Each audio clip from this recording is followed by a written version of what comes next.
So welcome everyone to this session focusing on creating actionable change for STEM education and workforce development.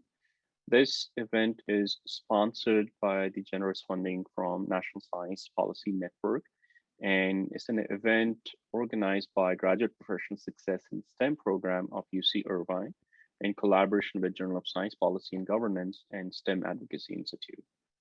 In this session, we are going to be discussing what could be improved to better support the STEM workforce and help the next generation achieve their full potential in science, and how they can utilize these talents to solve the problems in society.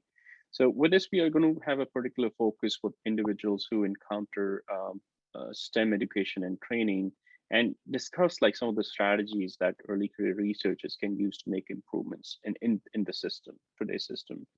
The main objectives of this session are to discuss problems and solutions in the research enterprise, generate ideas on things that could be changed, and talk about multiple ways to achieve these changes. So it's my pleasure to now introduce the moderator for today's event. Today's event moderator is Dr. Adriana Bankston. Adriana is the CEO and managing publisher of Journal of Science Policy and Governance, and we've been working in collaboration at many different events, organizations, and programs. One of the important ones is UC Irvine and JSPG's STEM Science Policy and Advocacy for STEM Scientists Certificate Program. With that, I will give it to Dr. Bankston. Please take it away. Thank you, Harinder. Thanks everybody for joining. So I just have a few slides to tell you a little bit about the journal before we get into the sessions today. Okay. So as Harinder said, I'm the CEO and managing publisher of the Journal of Science Policy and Governance. You can connect with me on LinkedIn, Twitter, Adriana Bankston, and Disciple Journal. So I want to talk to you a little bit about what we do and how we think about impactful policy change in the light of today's ideas and ways that you can translate your ideas into policy development. So the journal itself, we are an internationally recognized open access and peer-reviewed publication, as well as a nonprofit.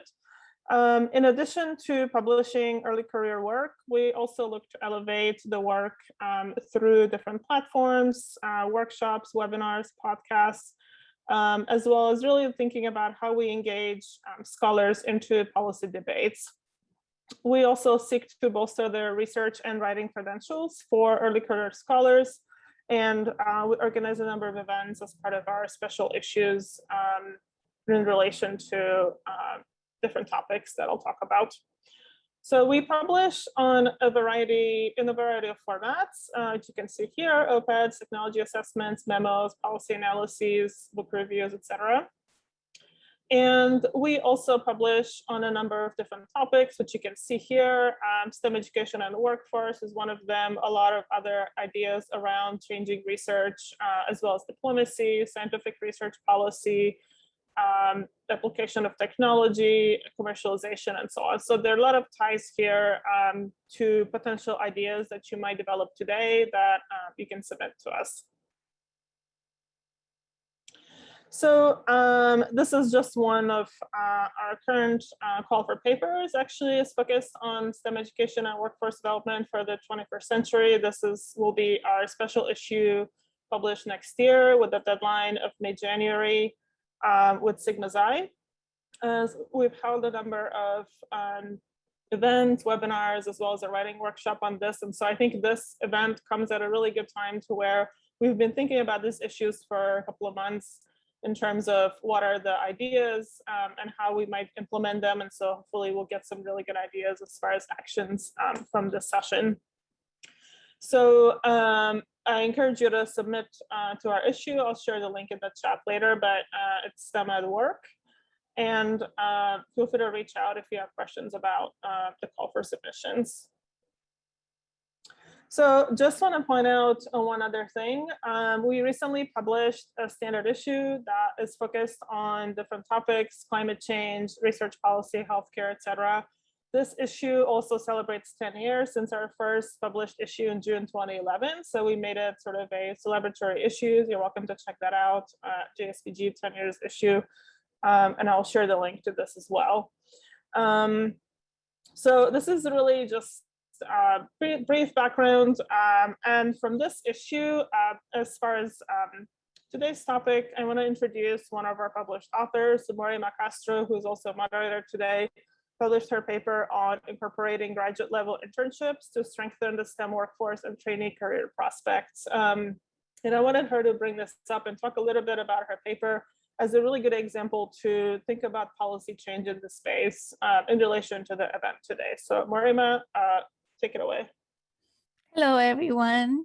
So I wanted to tell you a little bit about our paper. So in our paper, we discussed the importance of preparing STEM PhD students and graduates for diverse career opportunities. Why? Because the number of academic research jobs have stagnated. Therefore, we believe that the training programs should actually be modernized and focus on preparing people for the careers that they're actually going to be available for them. And in the memo, we proposed two options. One, creating internship opportunities as part of your graduate program. So as part of your requirement, the student requirement for graduation, internship opportunities can be included, obviously paid internships. And we also proposed that another option could be a course that gives students career exploration opportunities and also career support. And we said these options could be used together or separately. Obviously, we prefer that they were used together, but we proposed that in a university where they couldn't do both, they could implement the course as a start. We also discussed that these opportunities could be funded using the STEM Opportunities Act. So because obviously the funding for these programs are necessary, and in that act, they're describing the importance of increasing diversity and increasing more people staying in the careers. So we felt that that act could be used to support this kind of initiative. So that's what our paper is about. I hope that you read it. Cool. Thank you so much to the organizers for welcoming me. Give me a couple minutes to tell you about SAI. So my name is Faniel Mwindi. I am the founder and chief resident over here at SAI. So what is SAI? So for us, what we try to do is make it easier for scholars and practitioners to develop and launch the next generation of programs that bridge science and society. I love listening to Morima right now and just hearing about those ideas. All I kept thinking about was, okay, how do we build these things? And that's why really SAI is this space where people can come and design these programs, tools, databases, whatever have you, at this interface. Of course, the challenge is that there are a lot of obstacles in trying to run these programs, developing them, right? Whether it's mentorship, collaboration, and the biggest one we always hear about is funding. So what we try and do is to try to lower that threshold, right? Providing infrastructure, providing training, mentorship, and of course, funding to be able to enable and accelerate the development of these programs and tools that then they can be launched in various communities around the world. We've had fellows and interns around the world. So what we do, programming is split into three areas. The internship for undergraduates who come in and they develop research proposals at the interface.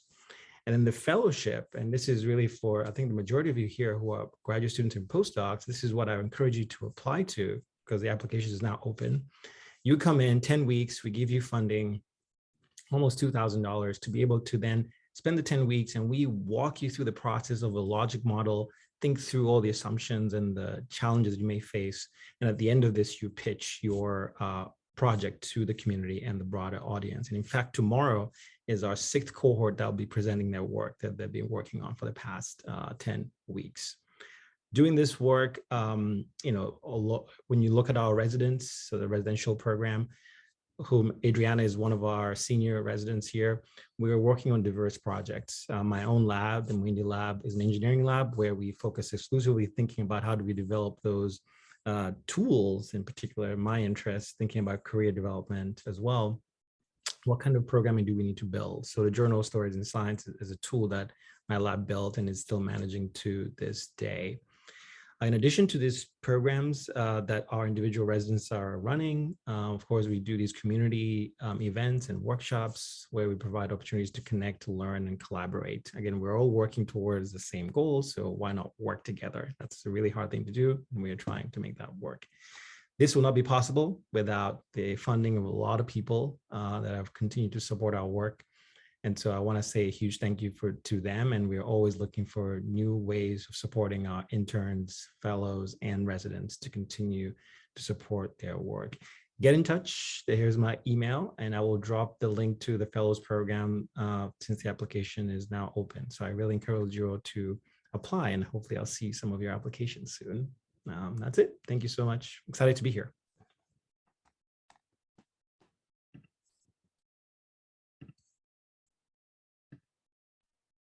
Okay, great. Thanks, Manuel. So I guess it's still me. So moving on to the main portion of the event, I'd like to now introduce Dr. Gary McDowell. Gary is the CEO of Lateral Oler LLC and co-founder of Future Research, where we worked together for many years with Harinder as well. Gary is an expert on early career researchers as well as an advocate for them, which is an interest that we share, and I'm sure many of you do as well. Gary is passionate about building a career around improving the research enterprise for future generations of researchers and helping them to make evidence-based decisions to reach their potential. He was part of the National Academy's Breaking Through report, which was published in 2018. And this is one of the centerpieces around training the next generation of researchers. So I encourage you to check out the report as well. And prior to his work in higher education, Gary was a postdoc in Boston, and he obtained several degrees, including his PhD from the University of Cambridge in the UK. Gary, go ahead. Wonderful. Hello, my name is Gary. I work as a freelance academic, doing all the things that Adriana just told you. I'm based in Chicago, where it's trying real hard to snow. My passion is in trying to help future generations of researchers and scientists to reach their potential through promoting and providing strategies for systemic change in academia in particular. My focus is all about people and how people are supported and treated, particularly in the academic system. So I'm constantly thinking about what changes the system needs, how to help others in the system, particularly ECRs, to affect that change. And so today I'm excited to be here with you to think about affecting changes and what kind of problems we have. And particularly today, the focus is on the perspective of how our research process doesn't just produce research and science, it produces people. And so thinking about it from that view. So we're going to start with a very quick Jamboard exercise, which I think Harinder is going to drop the link into the chat. We want a quick brainstorm. I'm going to give you this premise that, you know, the United States prides itself on the size of its STEM workforce and the quality of its STEM education. But the question I'm posing to you is that education, is that workforce development and training, is it meeting society's needs?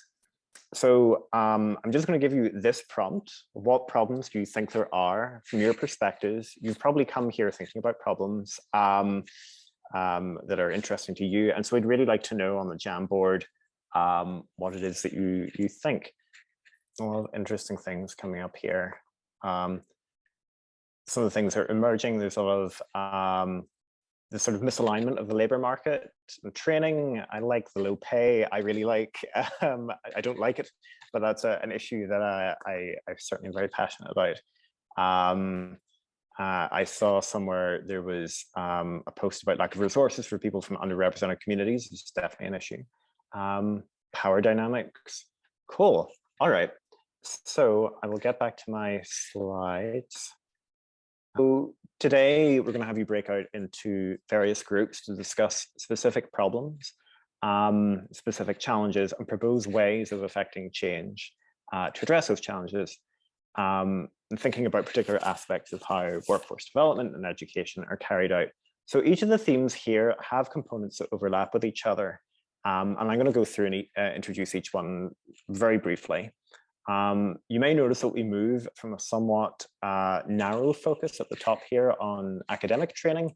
And as we move down, you can see there's maybe more implications for talking about K through 12 and earlier education in STEM.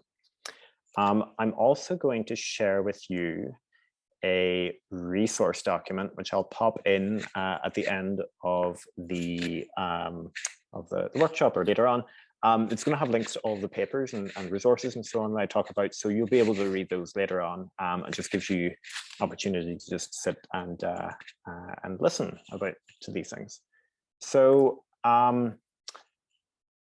overall, I want us to try to reframe how we think about STEM and STEM education, to think not just about the science that gets produced, which often becomes a focus on grants awarded, papers published, etc., but in terms of the people who pass through the system.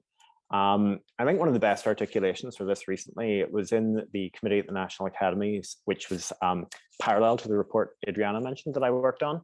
This was on graduate STEM education, and the chair of that report was Alan Leshner. I have here a screenshot of something that Alan and the committee pointed out.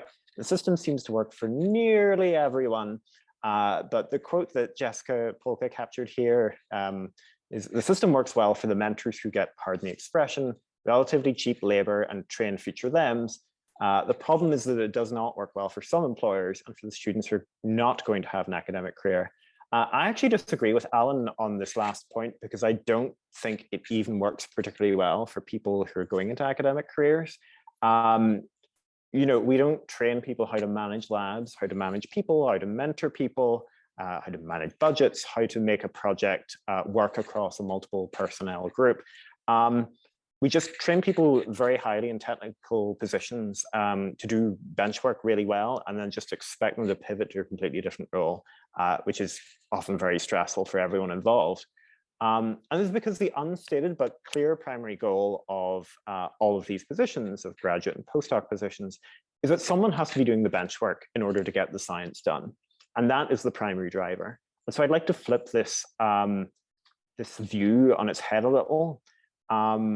We're sort of treating the scientists we produce as a byproduct of doing science. So I'm going to ask you to consider, if we flip that on its head and say, what if we consider the science produced as a byproduct of helping people reach their potential and train them to be scientists? So yeah, I think a lot about people rather than projects. I want to highlight these two recent reports, the one I just mentioned, and then the one that I sat on as a co-author, just to highlight that work has come before focusing on this. There's a lot of solutions that have been thrown around, but in this space of training and workforce development, but there's not a lot of forward movement, I would say. And I think that's really what we want to think about today, is how do we try and move these things forward? What are the strategies to affect change? Because I think focusing on people in this system will benefit not only the scientists themselves, but also I think it will have a positive impact on the way science is done, the quality of science, and then ultimately the effect on society itself. So I'm going to start with the first breakout room, which is the looking at the value and potential of the STEM training system. This diagram gives you a sense of the flow of people around the system when they have biology PhDs. And one thing you may notice is that most people don't end up in this tenured and tenure track faculty group. And indeed, most people don't actually end up in research or academic positions. In fact, the Breaking Through report has a very nice figure in it that shows that the major destination for people now is non-research, non-academic roles. A big part of this, if you're interested, is that industry outsources a lot of its bench work to academic labs and is mostly hiring sales and manager positions. So one thing I want us to consider, think about this broadly, is this the desired outcome for people where we want them to go? Is it a deliberate outcome? Or is the focus on producing data? And a lot of the people flowing through the system are essentially byproducts that happen on the way to producing data. I sort of want to reinforce this idea. This is looking at the labor market gap between the supply in blue of biomedical PhDs and postdocs. And then the demand expressed for those people is in orange by employers. This gap is actually conservative. It's likely much larger because this data couldn't account for foreigners.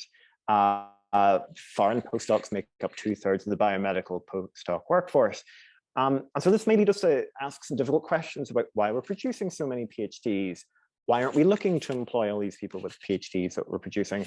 And especially as most of these people are trained on taxpayer dollars through research grants. So these are some of the questions that I want this breakout group to think about. What if we were really intentional about helping people reach their potential? Again, I think if we focus on people as much as we currently focus on getting the research done, the research would be of a similar quality or likely better, because we'd be helping people actually get the skills and the tools that they need to solve the problems that they're interested in. So that's the first breakout group. The next is slightly a pivot. That was maybe thinking a lot about the academic workforce. Now I want to think a bit more about the broader STEM workforce, and how education and training should be designed to create this workforce. So we have a huge number of problems in today's society. We have a huge number of people looking to solve problems. And somehow I don't think we're doing a terribly good job of connecting those two things. So how can we do that better? That's what I want this group to think about. And one thing that's come up that I think is super interesting is the example of, do you need to have a PhD to work in policy? Is it helpful or is it necessary? And I think it would be really helpful to sit and think about this discussion, because who gets to do a PhD and who gets to complete a PhD introduces a lot of selection factors into who gets to move forward. And I am curious as to whether people think that that is a selection factor that should be there. And I think in particular, I want to highlight the work of Kenny Gibbs, who's at NIGMS. If you haven't read any of Kenny's papers, I urge you to go and read all of these papers about workforce issues. One thing that Kenny has demonstrated is that people will tend to stay in the academy if it reflects their values. And then this has an effect on who stays and who goes, given the issues around who's included and who's supported in these structures.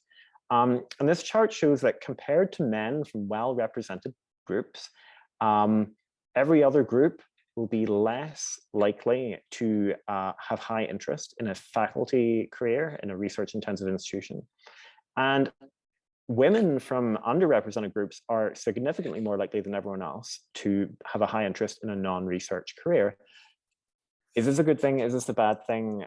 For the people involved, I would say probably they would consider this as a good thing. But again, this is getting to the point that there is a selection factor being introduced as to who and where people are choosing to move into other parts of the STEM workforce, and the possible issues we have here of gatekeeping mechanisms, essentially.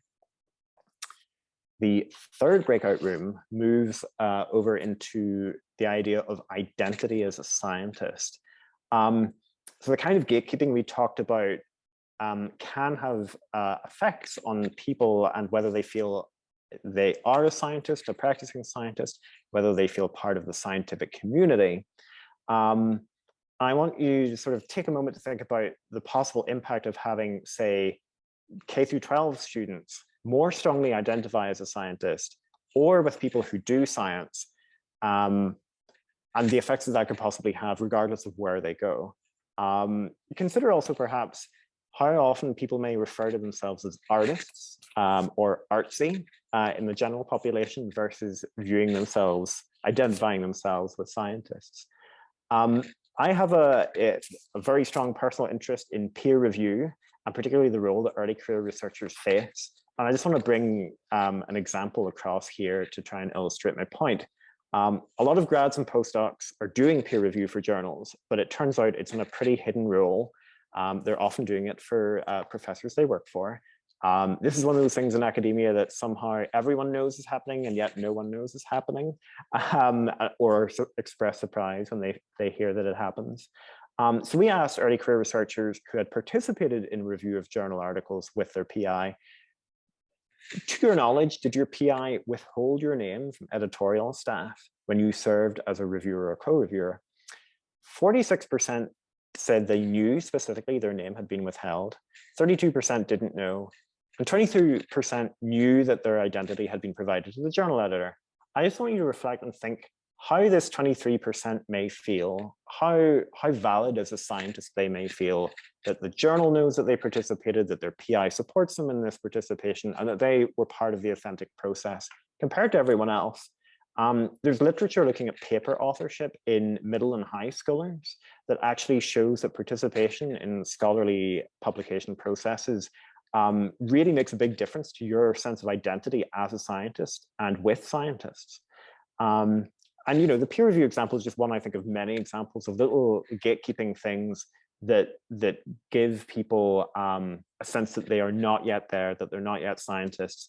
And truly, the sense of identity as a scientist is a real problem even in the postdoc population. And then one last thing I want to bring in, which I think is really easily illustrated by the COVID-19 pandemic, is scientific literacy and critical literacy. Science has been at the forefront of people's minds in such a clear way for the last couple of years. And there is a problem with people not identifying with or trusting the scientific community. And part of that may be how people understand the science or the process of how science is done. How science is produced and communicated and then debated and revised by scientists, for example, is not as widely understood as we'd like. How could we use STEM education at all levels to try and increase the understanding of processes that take place? I just want to point out this paper, which again will be in the resources document, is a really great summary of all of these issues in the COVID-19 context. One of the things I find interesting, it talks about peer review, and even within the scientific population, peer review is not as well understood as I would like it to be. And so in the wider population, I think people have a sense that peer review happens, but they're not really sure what it means, what it entails, and about how science is validated and moves forward or revised. So that is the breakout room thinking about literacy. So each of these rooms is going to have a facilitator, and what we're going to do is ask you to, again, think about this original question. What do you think are problems with how we currently carry out STEM education workforce development in the context of each of these problems? I'll just quickly introduce each of the facilitators.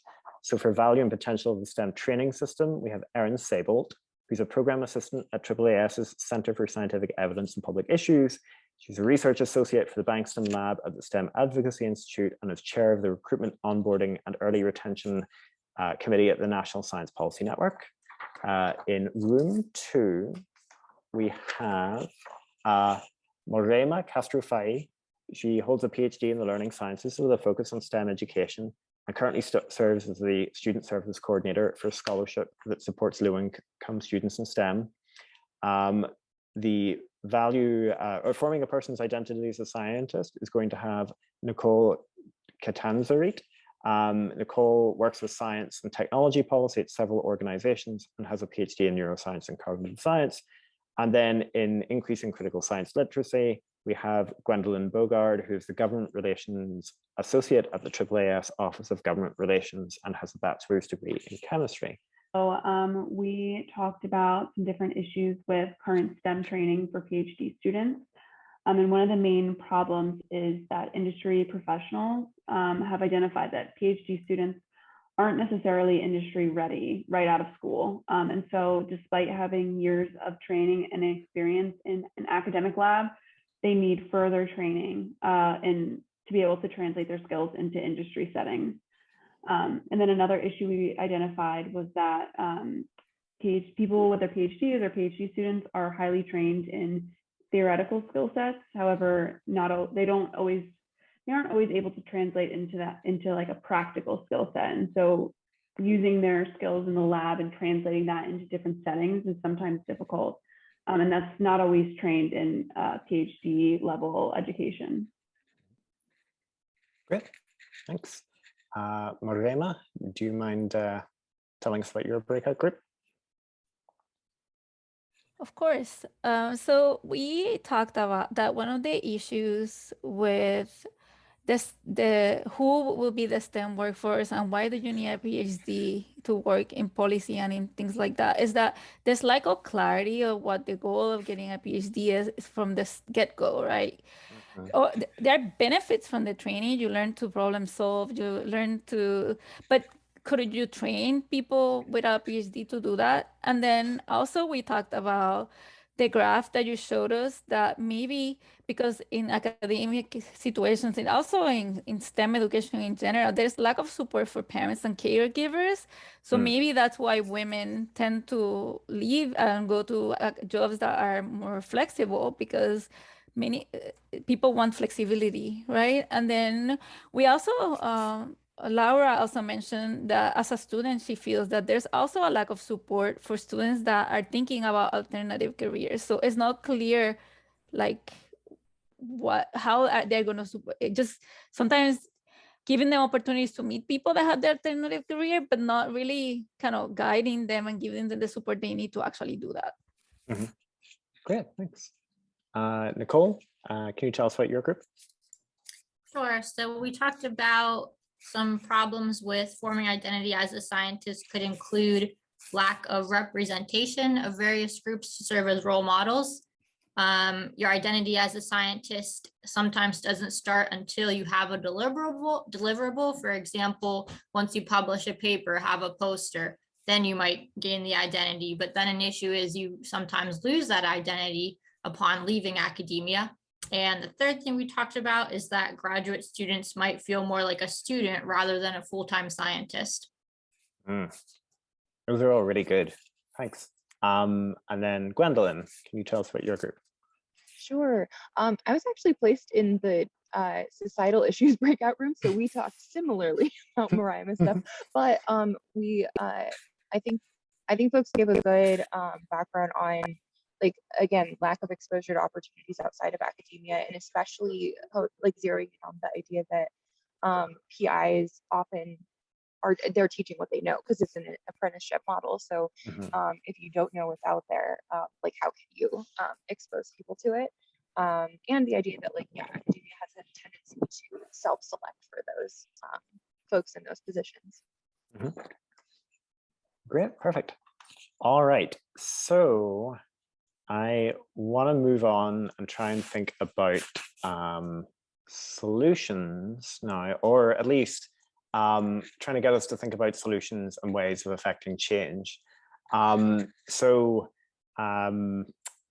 I'll bring this resources doc across. This preprint is in there, but this is a figure showing a bunch of examples, a non-exhaustive list of examples of some of the things that early career researchers have identified as spaces that they are working in to try to affect change. This is largely from a sort of publication, scholarly publishing heavy group, but again, a lot of people are thinking about training, workforce issues, rewards, incentives, and issues around global and national, domestic diversity and inclusion perspectives.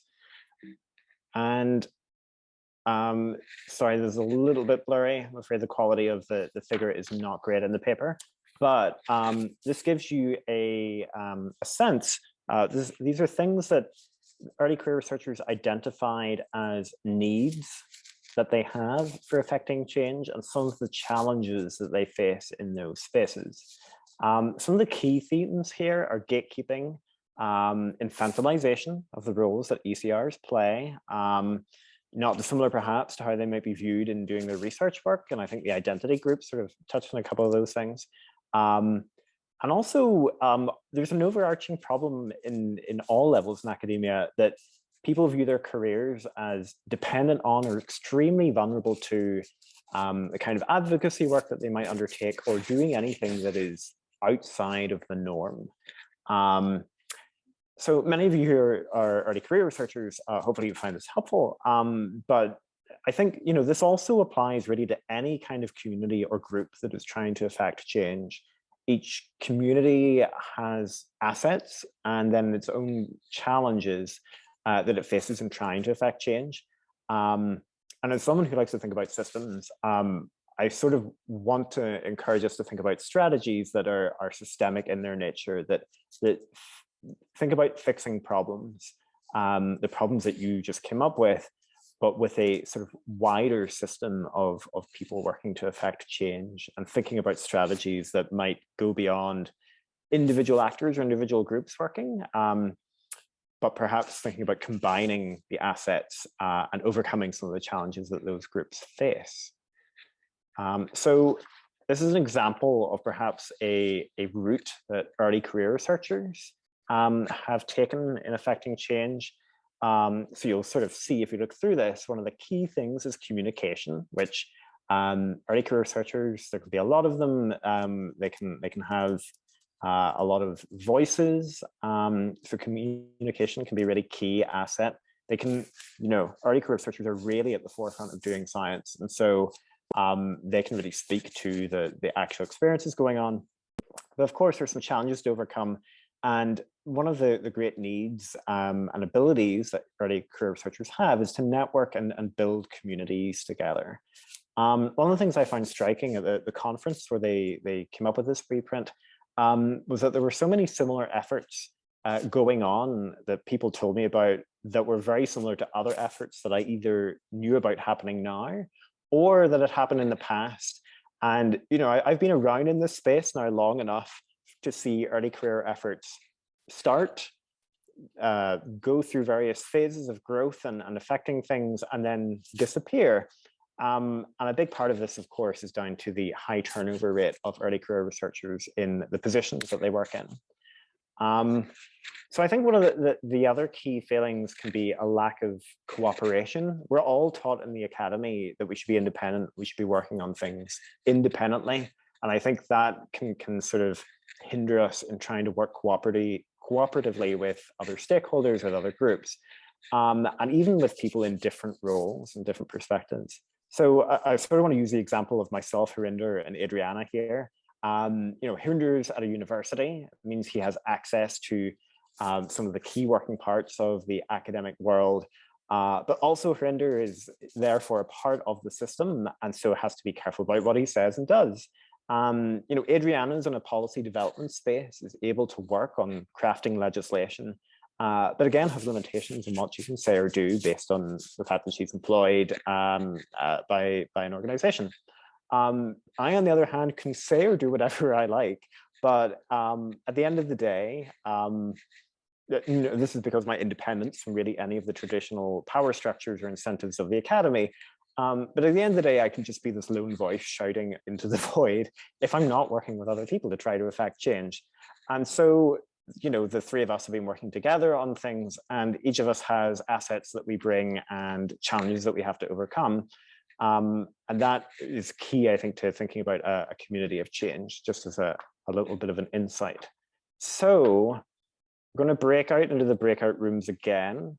And this time I'm going to ask you to work on the challenges that you came up with and think about solutions for those challenges, but also not just the solution, because I've showed you these reports. There's been decades of reports proposing solutions, no shortage of ideas. How do we enact these things? How in these spaces that you've been talking about, how could change be enacted, and what strategies can you come up with? I want you to think creatively about what is at your disposal, what resources you have, what groups there are in these spaces, what mechanisms you could use, what levers you can pull. Me and Nadia really talked a lot about, again, like working with industry partners and kind of having opportunities through the schools in order to build the workforce kind of from the ground up. So, having schools work with industry partners to better prepare students for industry, but also, build the local economy. Curriculum in schools should take the input of industry partners in order to make sure that what they're training their students is actually going to be practical and be used outside of school. And yeah, I think just overall, we as you know, as a country and also as a world, just need to be purposeful about our workforce and being able to train people alongside multiple industries in order to make sure that they have the skills they need once they do end up graduating and moving forward into the workforce. Great, thanks. Marema? Hello. So we talked a lot about that, how to educate people about the process of science. We feel like scientists really need to learn to communicate their science appropriately to people using social media or using different things. But also, like, we thought that inviting teachers to understand how the process of science is, why is it that scientists say don't wear a mask, but then there's evidence that shows that you do need to wear a mask, and how the model changes over time. And I think, like, if we don't, the teachers don't really understand that, it's hard for them to actually teach somebody else about that.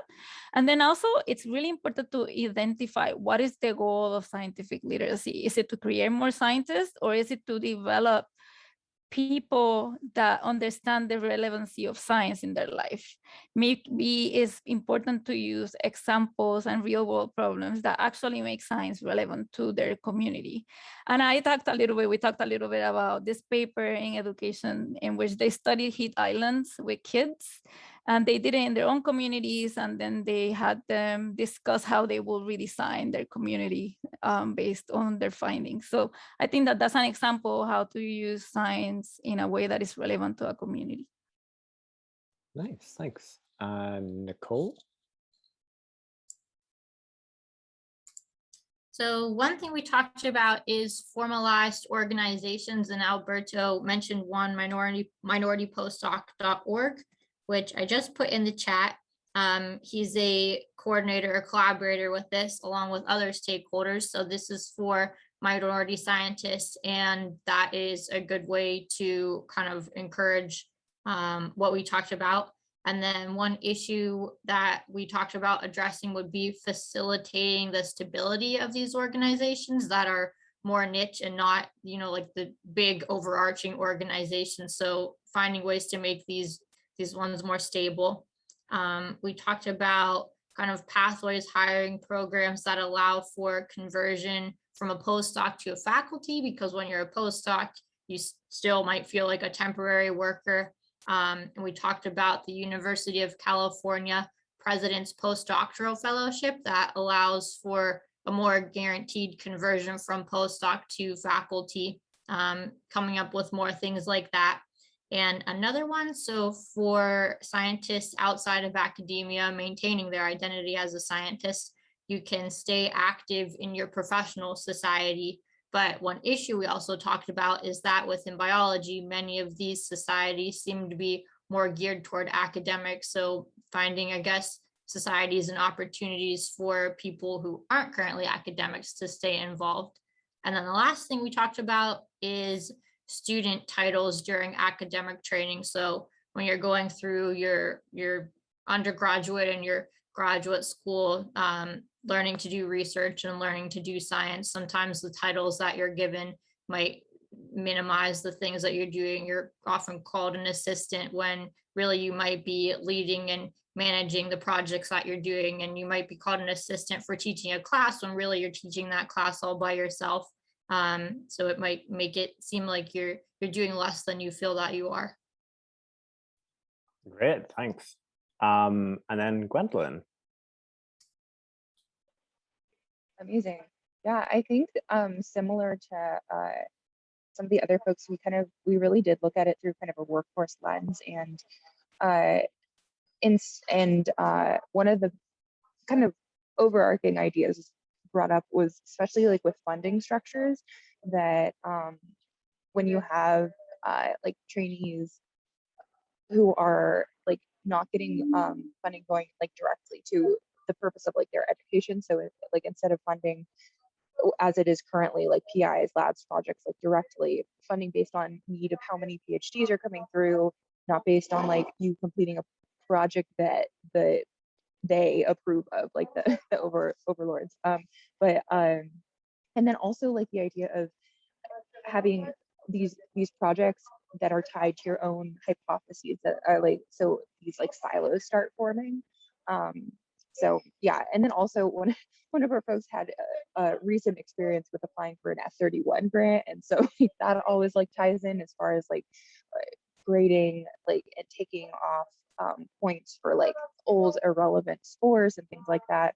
So it like taking that kind of as a whole, the idea of having funding that's based on like what is needed to get students to like a certain something, whether it's like whether it's going in like the academic direction or other like a more societally based career, and then also making sure that people who like PIs who are juggling like this constant push to put out publications and all of these other things that are taking time like off our plate, that might help like refocus a little bit.